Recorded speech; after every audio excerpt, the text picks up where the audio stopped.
Have no idea what nurse burnout feels like? I'm going to share the top signs of nurse burnout as emotional and mental signs, physical signs, behavioral signs, and work-related signs. If you haven't subscribed yet, I hope you consider doing so and click that notification bell so you don't miss out when I post a video on living life beyond burnout at the bedside. These are the common signs that I find about burnout that pop up for me, and it's not the stuff that our educators or our nurse managers often talk about. I've helped myself and others on living with resiliency within on a life beyond burnout. For emotional and mental signs, what I've often seen and felt is having this apathy. It's a lack of motivation. Sometimes it shows up as not even wanting to read text or read emails or respond to texts, even dreading work before even going to work.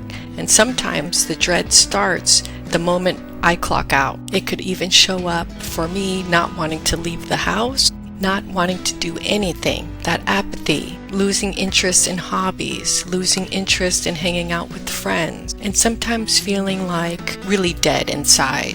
Despite all the achievements, all the accolades, all the rewards of all the people that compliment us and tell us we're doing a good job, and really not caring about anything and having this internal fight and dialogue about even wanting to get out of bed. For emotional exhaustion, could be like crying frequently or feeling angered easily or frequently, feeling so tired even after sleeping. It could be a sense of feeling impending doom. Again, thinking about that shift coming up. Sometimes it's so heavy that there's a feeling of feeling overloaded or overwhelmed, a feeling of wanting to stay in the bed for the next few years. There could be a sense of anxiety or stress, anxiety about wanting to answer back texts or answer back emails. Maybe it's overthinking things too much. Oh, what would I have said? What would I have done? How could that interaction come out differently? Not being able to stop thinking and just ruminating on the day's events over and over again. Maybe starting the work week dreading the weekend and spending the weekend or your set of days off dreading to go back to work. And how about worrying about work even on vacation? There can be even negative thoughts or cynicism, saying or thinking, I want to go home, I want to clock out, even before it's even near the end of your shift. It could be feeling like a failure or feeling like we should be further along by now, and just having negative thoughts about the demands on your time, the things that your colleagues might need from you, the things that your family members might need from you, your friends, just feeling dread of having to meet more demands, meeting more needs. And there's a withdrawal or isolation part, like I mentioned before, seeing that there's a bunch of texts and not wanting to review those at all or answer them or even open them. Maybe it's deleting social media just to avoid other social contact. And maybe it's not wanting to go anywhere, not wanting to do anything and just staying in bed and keeping the phone turned off. And there's the depersonalization or the detachment part of it, just feeling like life is moving through you and not feeling any connection with life or work or life away from work. And there's the fatigue and exhaustion, that constant tiredness, even if you get maybe one magical night of 10 hours of sleep,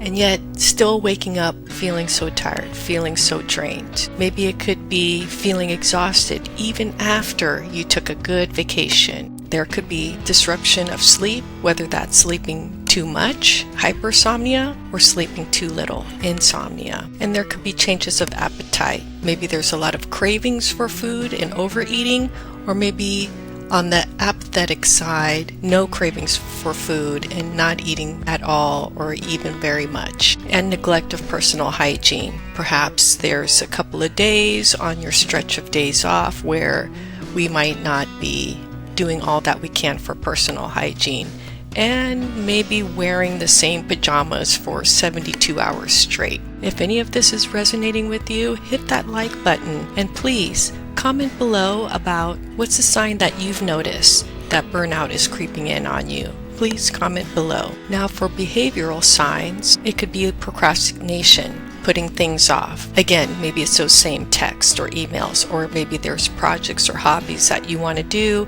but there's just no drive, no energy to do those. And most especially for tasks that may seem overwhelming. Sometimes even cooking dinner is way too much to do right now. There's avoidance, avoiding text, avoiding social media, avoiding emails, avoiding hanging out with people one-on-one or going out at all, because it just seems way too much to do. To get into a car, drive somewhere, and meet some people sounds like it's a giant task. And maybe there's a sense of reduced performance, feeling like I'm falling way too behind, even on simple tasks like going to check the mail, and the mail is just piling up on your desk. And then there's the social withdrawal, as we've mentioned, just isolating, not wanting to be with others. And the fourth group of signs is what I refer to the work-related signs. That's going to be dreading the work week when it's coming on, even before the week is even near, dreading going back to work even when you start your stretch of days off, feeling overwhelmed by the workload,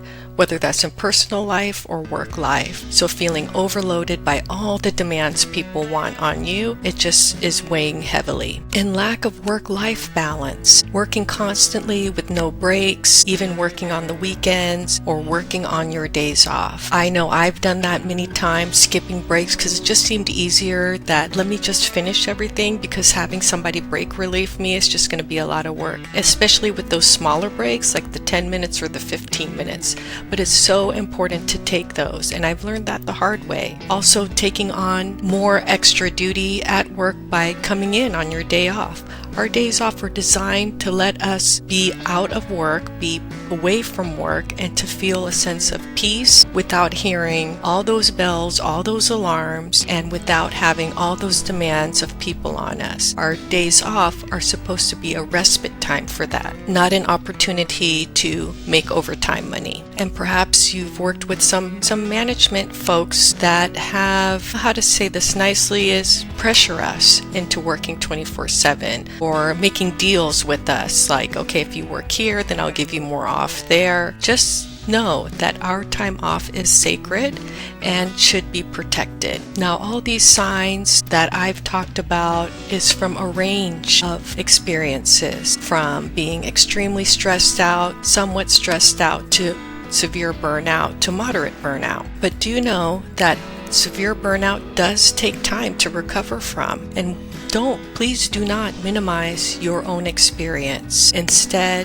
prioritize your well-being. Need help in tackling burnout in your life? Go to the description box below and grab my free Resilient Nurse Toolkit. It has actual proven ways to help you manage stress and burnout on and off the unit. Be sure to check out the next video, Letting Go of Negative Emotions and Feelings, so that you can feel peace and freedom even after a very hectic shift. See you on the next one.